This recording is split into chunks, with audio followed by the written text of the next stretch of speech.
miércoles 21 de agosto del año 2019, en esta sala de audiencias de este Juzgado Supremo de Investigación Preparatoria, a mi cargo se va a llevar a cabo la audiencia de presentación de cargos en el expediente 4615-2019 en la instrucción seguida contra el doctor Pedro Gonzalo Chávarri Vallejos, en calidad de autor de la presunta comisión del delito contra la Administración de Justicia e encubrimiento real en agravio del Estado.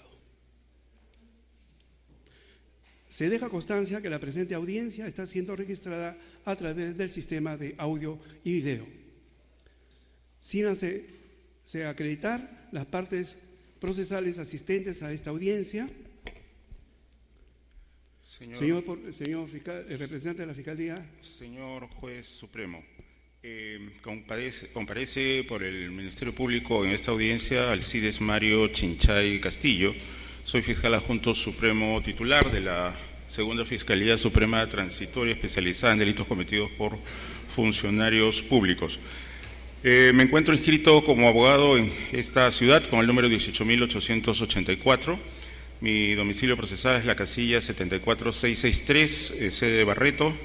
La casilla electrónica es la 106255 y el domicilio real de la Fiscalía que represento en la sede principal del Ministerio Público, Avenida Bancay, cuadra 5, sin número, oficina 836. Con su venia voy a ceder a la fiscal de interconsulta el micrófono para que también se acredite.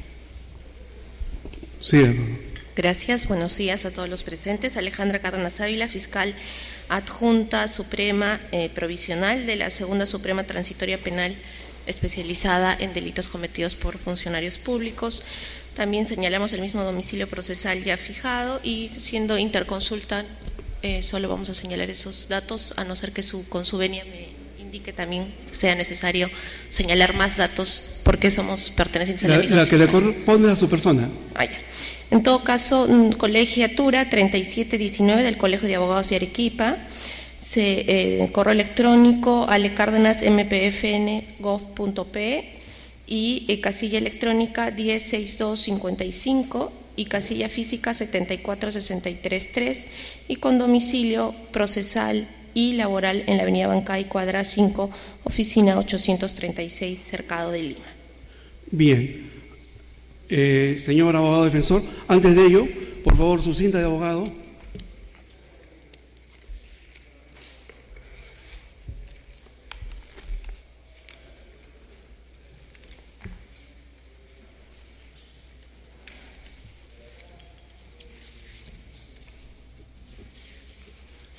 Ya, doctor, se hace acreditar. Gracias. Muy buenos días, señor Vocal Supremo, señor representantes del Ministerio Público. Julio Antonio Rodríguez Delgado, con registro del Colegio de Abogados de Lima, número 26.000, defensa técnica del doctor Pedro Chávarri Vallejos, con domicilio procesal en la casilla 4319 del Colegio de Abogados de Lima, con casilla electrónica en el número 91566, con correo electrónico administración@rda.com.pe. Bien, por favor, el micro al doctor Chávarri. Su nombre completo, doctor, y su número de DNI y el domicilio actual, ¿no?, de su persona. Domicilio real. Domicilio real, así es. Bueno, soy el doctor Pedro Gonzalo Chávarri Vallejos, me encuentro en la presente audiencia. Estoy identificado con el DNI 075-82-839. Mi domicilio real es en calle Los Escribanos, A5, urbanización Los Molinos, en La Molina. Bien. Por favor, acercarse el micro al señor defensor público. Lo escuchamos. Buenos días, señor juez supremo. Abogado, defensor público, Huber Marcos Lucas Asencios, con registro de Colegio de Abogados de Lima 47.194, casilla electrónica 57.129, celular 985-185-765, domicilio procesal Girón Contumasá 846, oficina 402, Cercado de Lima, y correo electrónico huber.lucas@minjus.go.pe, habiendo sido citado en calidad de defensa necesaria para esta audiencia para asumir la defensa del doctor Pedro Gonzalo Chávarri Vallejos. Bien, efectivamente. Antes que nada, agradecerle vuestra concurrencia, porque era a manera de precaución, si es que no hubiera tenido defensa el doctor Chávarri, en caso que no hubiera venido su abogado particular. Como quiera que está presente su abogado defensor, entonces se le exonera de permanecer en esta audiencia, no sin antes también agradecerle vuestra concurrencia. Ya, correcto, doctor. Perfecto. Continuamos. Ya.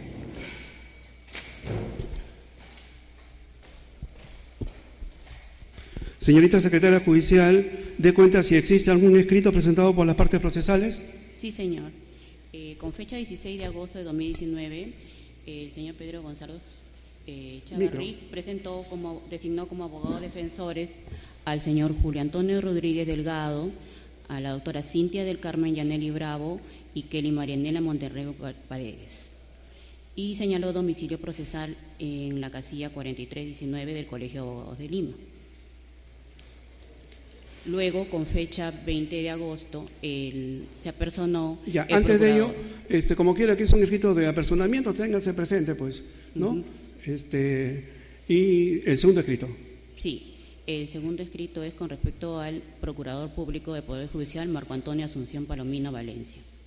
De lectura.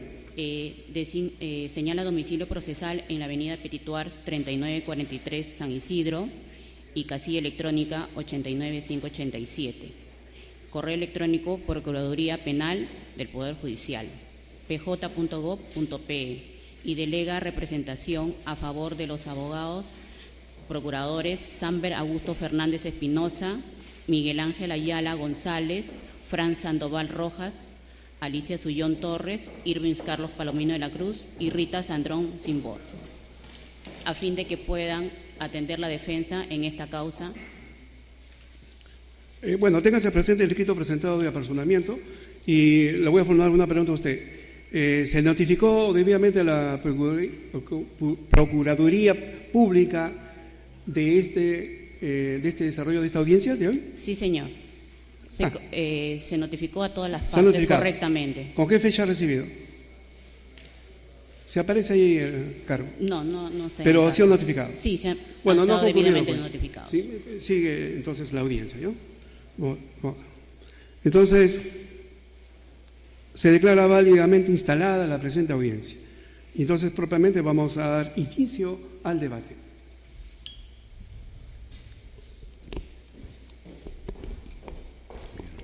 Como es una audiencia de presentación de cargos, se invita al señor representante del Ministerio Público para que sustente su petición. Bien, muchas gracias, señor juez supremo instructor. El Ministerio Público concurre en cumplimiento del procedimiento establecido en la Constitución ante formulación de cargos hecha por el Congreso de la República, ¿no? En el contexto del artículo 100 de la Constitución Política del Perú. Al respecto, hay dos acciones específicas que se le atribuyen al señor denunciado, don Pedro Gonzalo Chávarri Vallejos. Y luego de mencionar estos dos hechos específicos, voy a mencionar el contexto por el cual el Congreso ha considerado pertinente la formulación de cargos penales. Se trata del oficio 6553-2018 MPFN de Secretaría General de la Fiscalía de la Nación, en la que se solicita al equipo especial del caso Lavajato una información sobre el proceso de colaboración eficaz de la empresa Odebrecht, que tenía en ese momento un carácter de reservado, se estaba negociando con carácter reservado. En segundo lugar, mediante la resolución 4853-2018 MPFN del 31 de diciembre de 2018, se removió a los fiscales Rafael Vela Barba y José Domingo Pérez de este equipo especial del Ministerio Público al que he hecho mención anteriormente. La imputación... Disculpen un ratito, Sí. la interrupción. La prensa tiene todo el derecho de informar, pero sin ruido, porque ya empezó a hablar el señor fiscal. Por favor. Continúe, señor fiscal. Bien, gracias. Estos dos actos emitidos bajo el mandato como fiscal de la Nación de don Pedro Gonzalo Chávarri Vallejos se contextualiza en una circunstancia o un contexto delictivo por lo siguiente. De acuerdo con la denuncia constitucional 248, hay un acogimiento de parte de la congresista Gloria Montenegro Figueroa de una publicación hecha en los medios que a su vez tiene como base un informe hecho por las fiscales de crimen organizado del Callao, dando cuenta de la grabación de algunas conversaciones que involucran a altos magistrados de la Administración de Justicia, tanto en el Poder Judicial como en el Ministerio Público.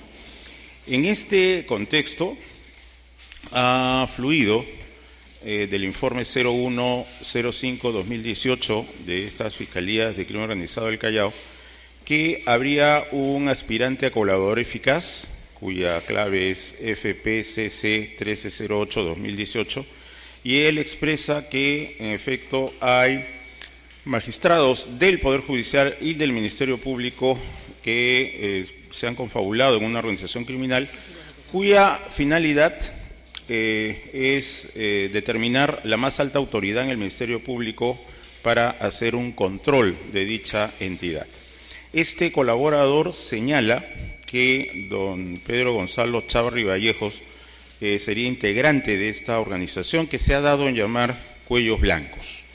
Entonces, en este contexto es que se insertan los dos actos mencionados y se expone una intencionalidad delictiva de la siguiente manera. En cuanto al primer acto, que es este requerimiento de información, se establece que la intención era acceder a los datos, digamos, que se estaban poniendo en el proceso de colaboración eficaz con la finalidad de filtrar información y trabar las acciones de este equipo especial del Ministerio Público sobre el caso Lavajato. Y en cuanto a la segunda actuación, la remoción de don Rafael Vela Barba y de don José Domingo Pérez, se expresa que esto tenía por finalidad frustrar el proceso de colaboración eficaz y que por lo tanto los medios de prueba que iban a poder incorporarse por la gestión de estos dos fiscales ya iban a quedar de manera frustra por esta remoción. Y por esta razón se dice que estos hechos constituirían el tipo penal de encubrimiento real previsto en el 405 del Código Penal, ¿no? Que dice que el que dificulta la acción de la justicia procurando la desaparición de las huellas o pruebas del delito u ocultando los efectos del mismo será reprimido con pena privativa de libertad no menor de 2 años ni mayor de 4 años. Este es el contexto de la imputación.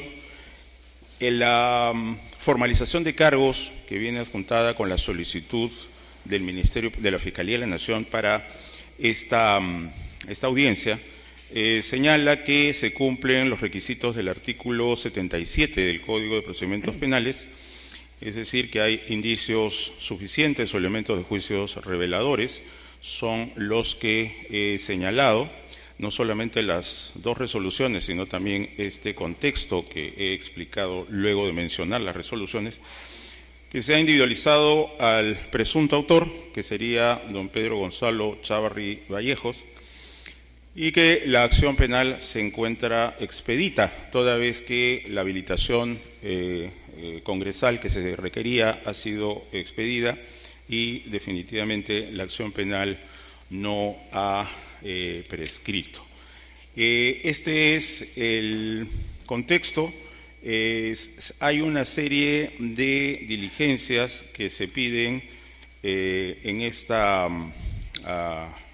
formalización de cargos y si con la venia del señor juez supremo podría mencionar algún avance de propuesta de convención probatoria, salvo que su despacho, su magistratura, señor, disponga que eso se haga en el estadio procesal correspondiente, para no mencionar todas las diligencias. Así es. Si hubiera lugar en el estadio correspondiente, si hubiera lugar, sí, porque antes tiene que pedirse una resolución, ¿no? Y eso determinará si se continúa o no continúa. Bien. Tiene uso de la palabra la defensa técnica, ¿no? Para que igualmente también responda por dichos cuestionamientos en esta presentación de cargos. Lo escuchamos, doctor. Gracias, señor Vocal Supremo. Señor Vocal Supremo, vayamos en parte y comencemos por el análisis del aspecto contextual expresado por el representante del Ministerio Público. El aspecto contextual del representante del Ministerio Público está basado y estructurado en meras suposiciones, no tiene ningún tipo de correlato fáctico. ¿Y esto a qué se debe? Porque hasta la fecha, y han transcurrido desde el momento de la filtración de esa información 15 meses, y desde esos 15 meses no se ha recibido respecto a alguna investigación datos que correspondan, ¿no?, a la vinculación de mi defendido con ninguna organización criminal. Y es un dato adicional y trascendental reconocer que el Congreso de la República no aprobó la incorporación de ninguna imputación a mi defendido respecto de vinculación alguna con asociación ilícita. Por lo tanto, el contexto expresado por el representante del Ministerio Público es un contexto que, en primer lugar, no está basado en ningún elemento fáctico que esté en la carpeta fiscal, ni tampoco está basado en un dato e indicio que tenga algún tipo de corroboración que haya sido incorporado en alguna investigación en donde se haga alusión directamente al doctor Chávarri Vallejos. Por lo tanto, este contexto es un contexto que no puede ser tomado en consideración por los elementos antes expresados. En segundo lugar, las imputaciones están circunscritas específicamente a dos hechos. El primer hecho se ubica temporalmente el 17 de diciembre del año próximo pasado, en donde a través del oficio 6553-2018-MP-FN-SEGFIN, lo que el doctor Chávarri Vallejos hace es solicitar información de todos los casos que estén en manos del equipo especial a efectos de que exprese la situación en la que se encuentra. Este acto, señor Juez Supremo, es un acto absolutamente regular, propio de las funciones que le competían en aquel momento como fiscal de la Nación. El artículo 64 de la Ley Orgánica del Ministerio Público faculta al fiscal de la Nación, en su condición de representante de dicha institución, a realizar cualquier tipo de solicitud respecto a las posibilidades que tiene de controlar las actividades propias de los estamentos del Ministerio Público. Recuerde usted que además el Ministerio Público está establecido y organizado de manera jerárquica. Por lo tanto, en virtud al principio de jerarquía, la autoridad máxima del Ministerio Público, con las prerrogativas que le otorga la Constitución, tiene todo el derecho de solicitar información del estado en que se encuentran los procesos, sobre todo tratándose de procesos de connotación altamente social. Adicionalmente, debe establecerse que el requerimiento de la información no se realiza sobre la base de algún tipo de acto caprichoso ni sobre la base de algún tipo de interés propio, sino en estricto cumplimiento del rol que le corresponde como fiscal de la Nación y en virtud a los requerimientos formales hechos por otro poder del Estado. Es así que respecto a la información solicitada, figura en la carpeta fiscal los oficios enviados por el Congreso de la República para solicitar información respecto a la situación de estos procesos. A ello hay que señalar que la Constitución reconoce claramente en los artículos 96 y 97 las facultades que tiene el Congreso de la República, tanto de su posibilidad de requerir información a los diversos órganos del Estado, así como en el 97 establecer claramente la función fiscalizadora también de los diversos órganos estatales. De la misma manera, señor Juez Supremo, el reglamento del Congreso de la República establece claramente en el artículo 22, en el artículo 69 y en el artículo 87 las prerrogativas que tienen los congresistas a título individual y como eventualmente integrantes o presidentes de comisiones del Congreso. El artículo 22 faculta a pedir informes a cualquier órgano del Estado. El artículo 69 establece también la misma posibilidad del congresista de la República y el artículo 87 establece claramente que no solo comisiones, sino cualquier congresista de la República puede solicitarlo a título individual a cualquier ministerio del Estado y a la administración en general información que entienda resulte importante para el país. Sobre esa base es que mi defendido lo que hizo fue cumplir con los requerimientos formales que fueron presentados por los representantes del Congreso de la República y que figuran en la carpeta fiscal. Están los oficios correspondientes en donde se verifica las solicitudes hechas por los representantes del Congreso de la República a efectos de recibir la información del estado de los procesos vinculados al famoso caso Lavallato, a ninguno en especial. De folios 272 a 284 figuran los oficios del Congreso de la República, en donde adicionalmente hacen alusión a sus facultades y prerrogativas de acuerdo a las normas antes mencionadas. En buena cuenta, señor Juez Supremo, el primer acto ilícito objeto de imputación no es tal. Y no es tal por la sencilla razón que lo que está haciendo el doctor Chávarri Vallejos es, en primer lugar, cumpliendo las prerrogativas que le da la propia norma, y ahí el derecho penal es absolutamente claro. Aquella persona en su condición de funcionario público que actúa de acuerdo a sus prerrogativas en estricto cumplimiento de las normas que regulan sus competencias no puede cometer acto ilícito alguno. Y tanto es así que el propio Código Penal establece que no puede haber ningún tipo de acto ilícito cuando lo que se realiza es un acto absolutamente regular en ejercicio de las competencias correspondientes al cargo que se ostenta. Sobre esa base, el primer hecho vinculado a la solicitud de información respecto al estado de todos los procesos a cargo del equipo especial no constituye de ninguna manera información que pueda ser calificada como información que tenga como objetivo, y lo vamos a desarrollar posteriormente, señor magistrado, la subsunción en el delito objeto de atribución, que es el encubrimiento real.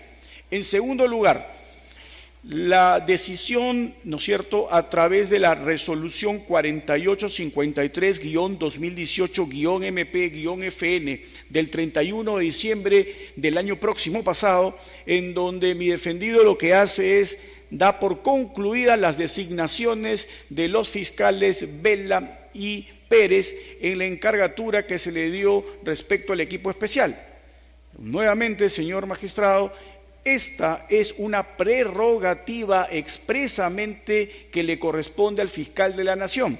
Y ahí hay que aclarar que hay una serie de incoherencias en la denuncia presentada de parte, no en la denuncia formalizada posteriormente por representante del Ministerio Público, pero que la de parte es la denuncia que constituye la piedra angular de esta imputación, donde se señala que mi defendido habría destituido a los fiscales. Y esto es absolutamente falso, como obviamente usted lo podrá entender. La Fiscalía de la Nación no puede destituir a ningún fiscal, no es su prerrogativa. Su prerrogativa corresponde como fiscal de la Nación a cesar en las encargaturas. Ambos fiscales definitivamente continúan en el Ministerio Público, y de haberse efectivizado el cese en el destino especial, en la comisión de investigaciones que se había formado, el equipo especial, no habrían salido del Ministerio Público, sino que habrían regresado a la Fiscalía, en donde habrían sido nombrados por el órgano constitucional correspondiente. Entonces, señor magistrado, ahí también estamos ante una información absolutamente falsa, introducida en la denuncia de parte, que no tiene ningún correlato con lo que efectivamente sucedió. Ahora bien,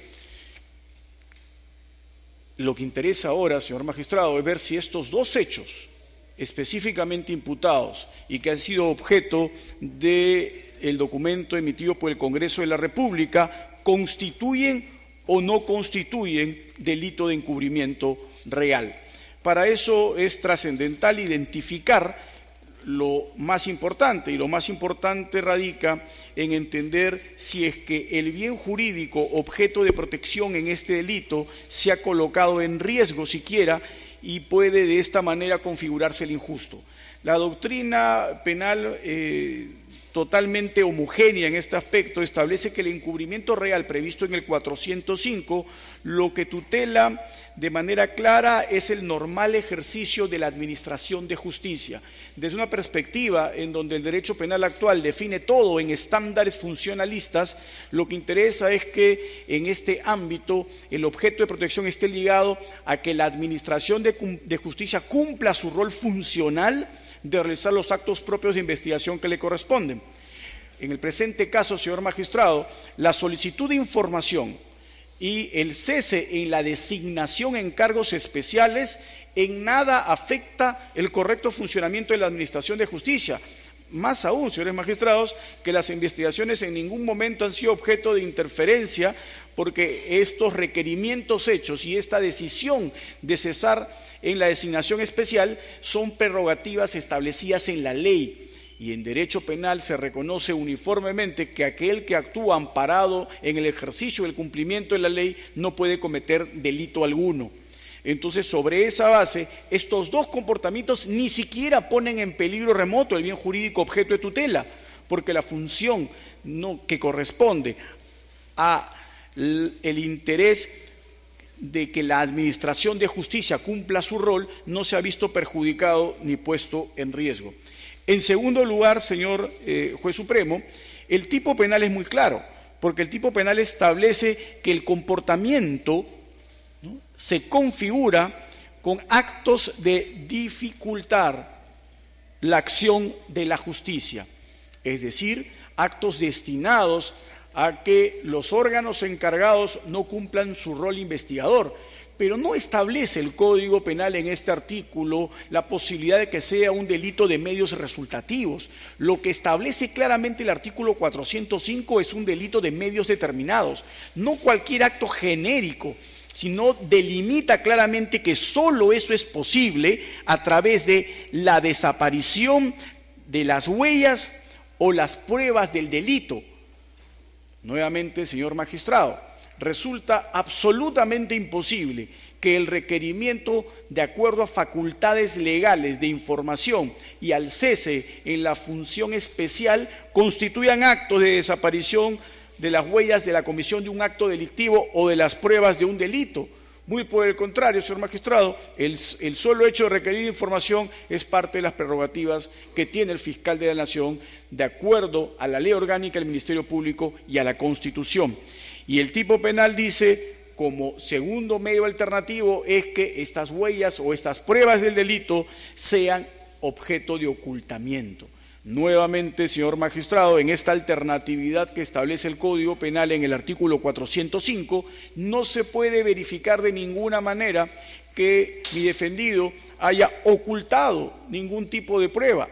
El requerir información y el de establecer un cese en la designación no son actos de ocultamiento, y menos aún actos de ocultamiento de los actos objeto de investigación de un hecho delictivo.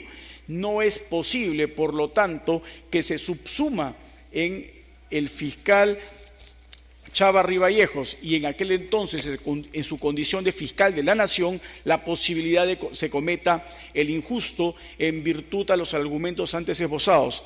Sobre esa base, la defensa lo que solicita es que la imputación que ha sido formalizada por el Ministerio Público en aplicación del artículo 77, a no cumplirse con los presupuestos procesales expresamente determinados allí, es decir, al no existir en el caso materia de análisis hechos que puedan ser subsumidos como delito, al no adecuarse la imputación con las posibilidades de encuadramiento con el artículo 405, no tenemos tipo penal aplicable porque los actos que el Congreso ha establecido y ha denunciado como encubrimiento no encuadran en el delito conforme se ha analizado. En virtud de ello, la defensa lo que solicita es, ante un caso en donde estamos ante un supuesto de abierta atipicidad relativa en virtud a la falta de subsunción en el tipo, es que se emita el correspondiente auto de archivamiento de la denuncia antes formalizada.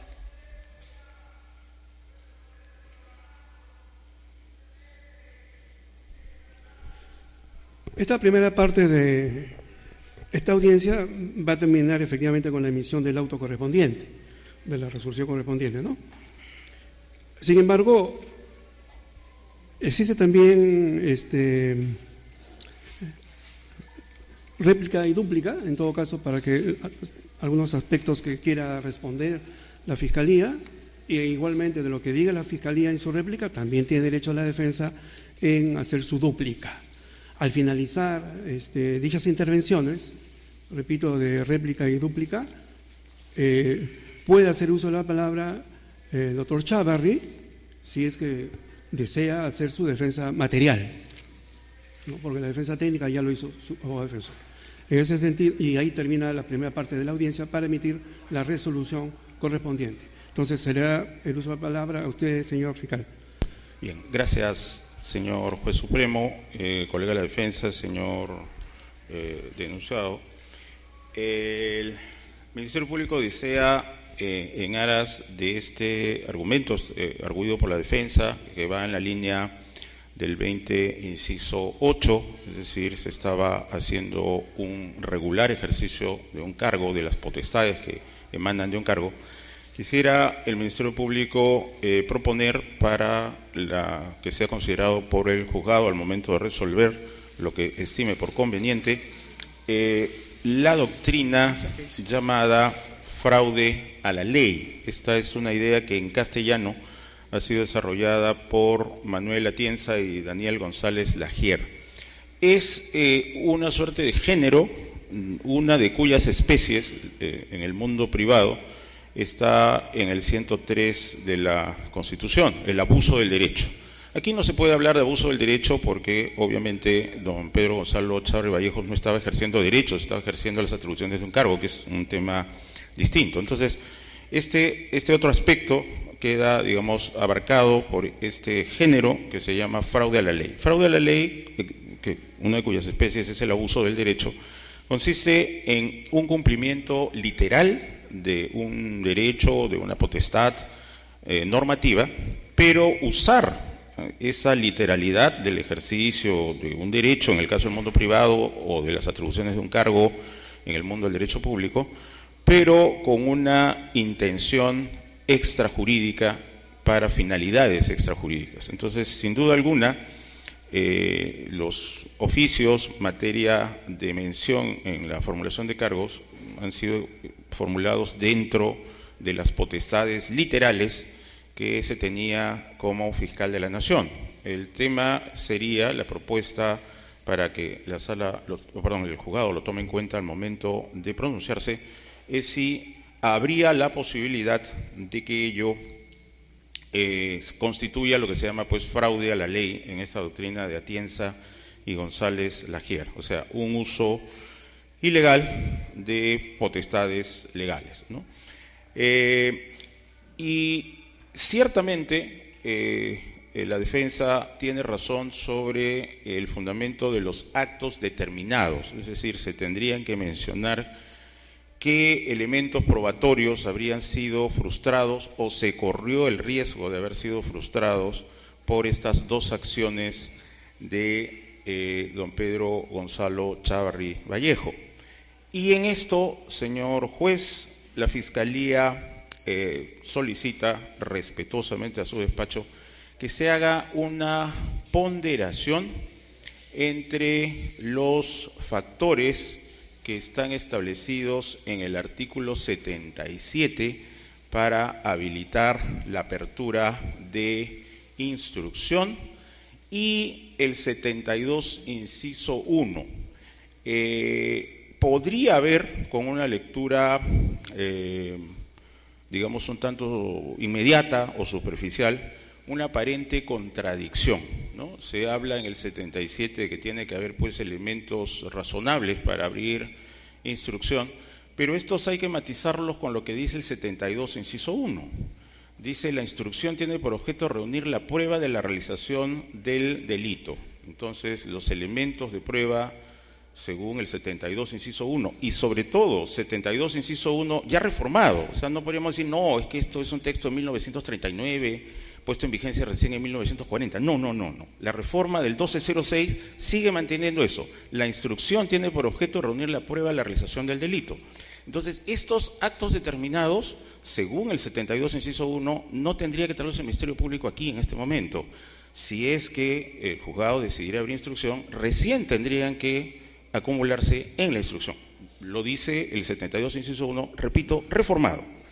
Luego, las circunstancias en que se ha perpetrado. Entonces, de acuerdo con esto, tampoco corresponde dentro de los elementos de juicio razonables para abrir instrucción, no tendrían que estar las circunstancias o todas las circunstancias, porque según el 72, inciso 1, las circunstancias recién se tendrían que esclarecer en la instrucción.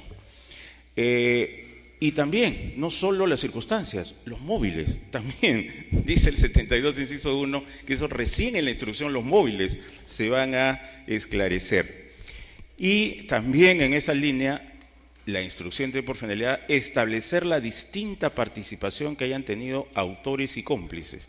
O sea, la forma más específica, más detallada en la que supuestamente don Pedro Gonzalo Chávarri Vallejo habría incurrido en el tipo, también tiene que determinarse recién en la instrucción. Es lo que dice el 72, inciso 1 reformado. Y en este sentido, el Ministerio Público quiere hacer mención que los elementos de prueba que se han solicitado en los ítems 6 y 10 serían, en consideración de la Fiscalía, los medios para llegar a esos actos determinados que ha mencionado la defensa, ¿no? Para que no quede en que frustró la llegada de pruebas, cortó, digamos, canales de cooperación, así en genérico, para decir específicamente qué canales de cooperación estaban en camino, cómo se frustraron, qué declaraciones, qué colaboraciones eficaces estaban en tratativas entre los señores fiscales removidos y colaboradores eficaces, testigos, imputados en Brasil. Todo ello sería materia de actuación de los elementos de prueba 6 y 10, que estarían entonces incardinados en el 72, inciso 1, ¿no? La finalidad es que no la investigación previa del Ministerio Público, sino la instrucción debe alcanzar. En ese sentido, proponemos respetuosamente al juzgado valore estos argumentos al momento de decidir.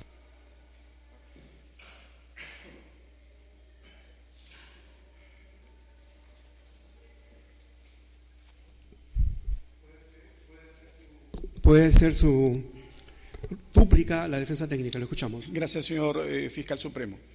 Y saludo la intención y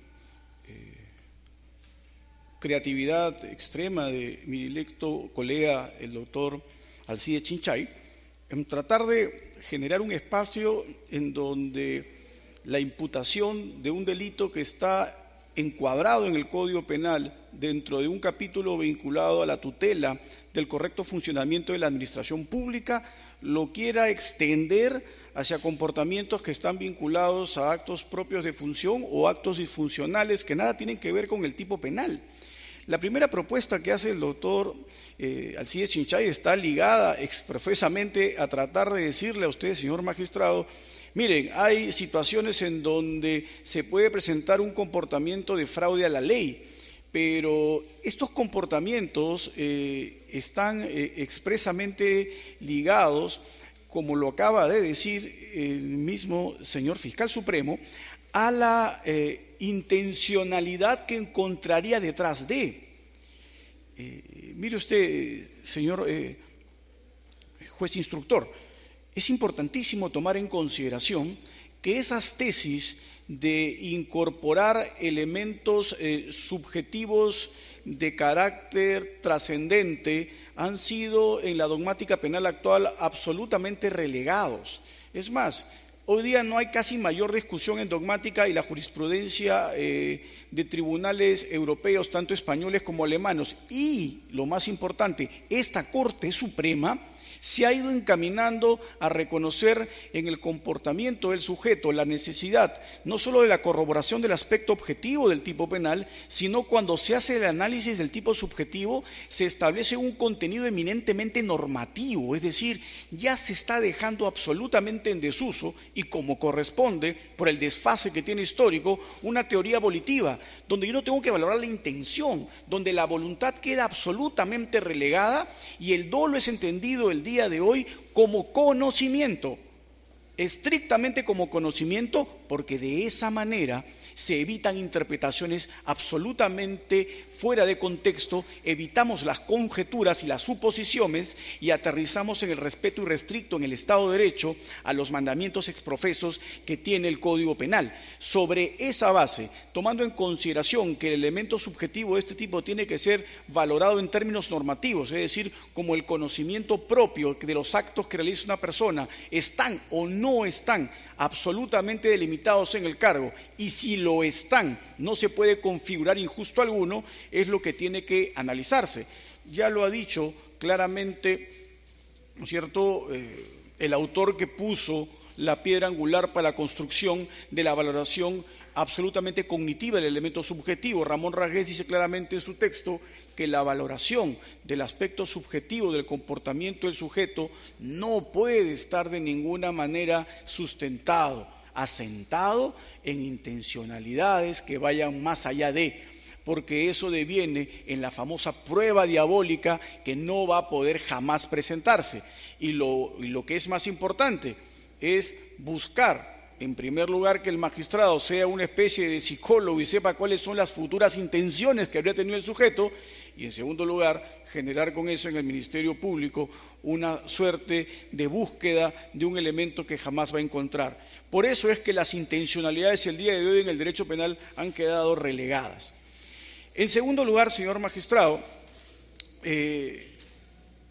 nuevamente sigo saludando la creatividad de mi directo amigo cuando trata de estirar lo previsto y establecido en el artículo 77 y de un argumento esbozado sobre una interpretación que tiene que ser contextualizada, porque el artículo 72 no está regulando el aspecto posterior al inicio del proceso, sino es la parte previa.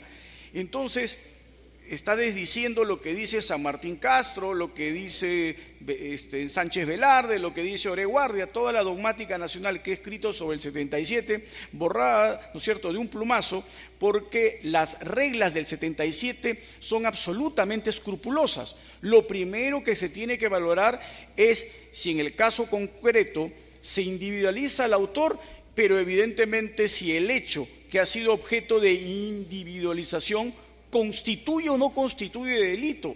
Y ese es el punto más importante del artículo 77, porque está basado en el respeto al principio de legalidad sustantivo. El principio de legalidad sustantivo que me establece y me exige la tipicidad es una garantía también inherente a un sistema de justicia absolutamente adscrito al Estado de Derecho.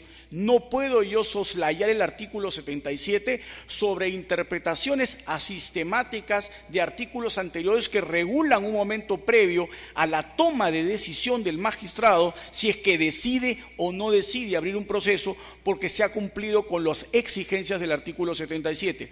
La defensa entiende que al momento en que se decide la investigación, porque por eso estamos lamentablemente en este aspecto guiados por el antiguo texto, es que se ha producido una etapa anterior en donde una etapa anterior tienen que haberse satisfecho los requerimientos del 77. No podemos llegar al inicio de un procedimiento de acuerdo al código que regula este caso si es que no cumplimos los elementos objetivos exigidos materialmente en el artículo 77.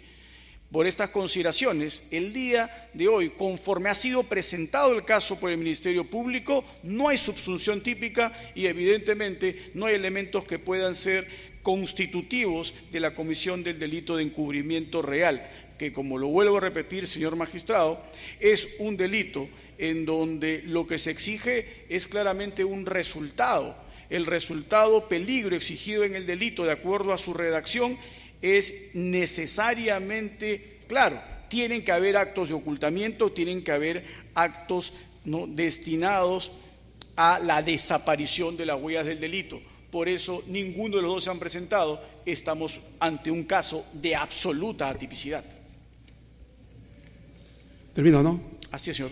Bien, Supremo. se le pregunta al doctor Chávez si va a efectuar su defensa material.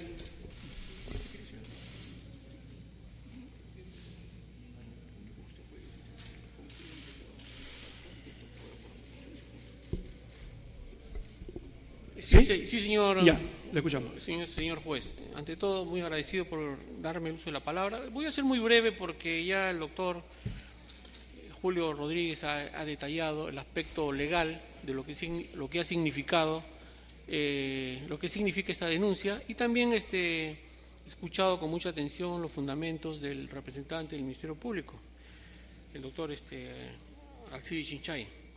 Yo únicamente para complementar, señor, que espero que se tengan en consideración los fundamentos que ha tenido el órgano político, porque ha sido un órgano político quien ha derivado esta denuncia al Ministerio Público, y el Ministerio Público lo único que ha hecho es remitir, tal y como ha llegado a la Fiscalía de la Nación, de remitirla en la jurisdiccional, ¿no?, al órgano jurisdiccional para los efectos de su calificación.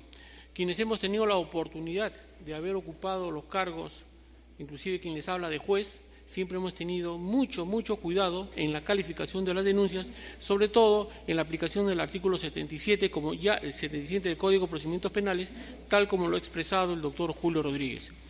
Explicarles, entrar en detalles los motivos por los cuales yo dejé sin efecto la designación del fiscal Vela y fiscal Pérez, sería redundar en los temas, puesto que ya lo han explicado, es facultad del Ministerio Público, en este caso del fiscal de la Nación, el de dejar sin efecto una designación de que, por otro lado, fui yo quien lo hizo, quien lo realizó confiando en las personas, pero el momento que le retiré dicha confianza es que opté por dejar sin efecto, no destituirlos como bien lo ha explicado el doctor Julio Rodríguez, sino dejarles sin efectos y que ellos regresen a sus plazas de origen y que ocupen este lugar fiscales de connotada trayectoria, como en este caso lo significó el doctor Fran Almanza Altamirano y el doctor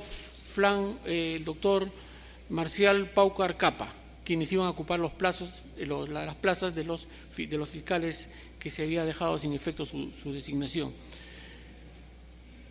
No quiero redundar, pero sí debo decirlo, que si yo mantuve en el cargo a estas dos personas fue precisamente por la intervención, por la indebida participación del presidente de la República, cuando pretendió, dejando de lado su visita oficial en la República de Brasil, dejando de lado el protocolo, dejando de lado en una forma abrupta, regresar al país para declarar en reorganización al Ministerio Público. Ese fue el motivo por el cual yo dejo sin efecto mi resolución en la que lo aparto de la investigación, porque ya ningún fiscal quiso ocupar ese cargo. Me dijeron, doctor, no podemos ocupar este cargo por la coyuntura. Los miembros del Ministerio Público entraron en pánico. Y no es que yo me haya retractado por otro motivo. Me retracté porque los designados en su reemplazo, el doctor Almanza y el doctor Paucar, me dijeron, doctor, la coyuntura nos obliga a desacatar no a desacatar, sino a pedirle que deje sin efecto nuestra designación, y cuando pretendí buscar otros fiscales, que los hay muchos, muy efectivos, muy estudiosos, muy respetuosos y sobre todo honestos y transparentes, no quisieron asumir la función. Ese fue el motivo por el cual yo, en forma responsable y por evitar que las diligencias pendientes se postergaran, es que me vi obligado a reponerlos en el cargo, no por otro motivo.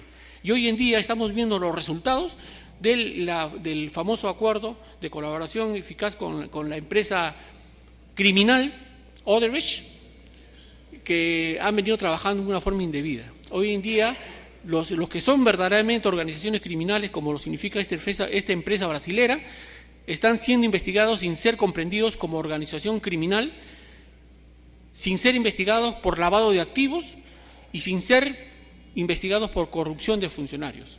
Esas son investigaciones que se vienen dando dentro de un marco de haberse pagado sumas irregulares, como se llaman criollamente coimas, y sin embargo no están comprendidos por delito de corrupción de funcionarios.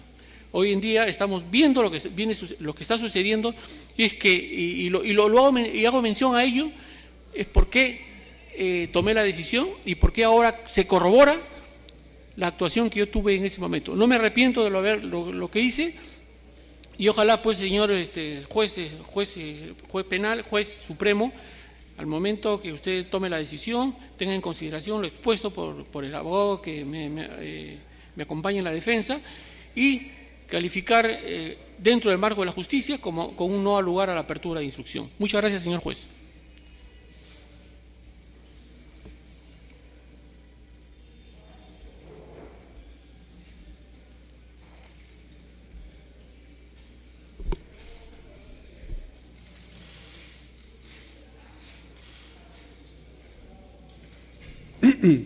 Bien,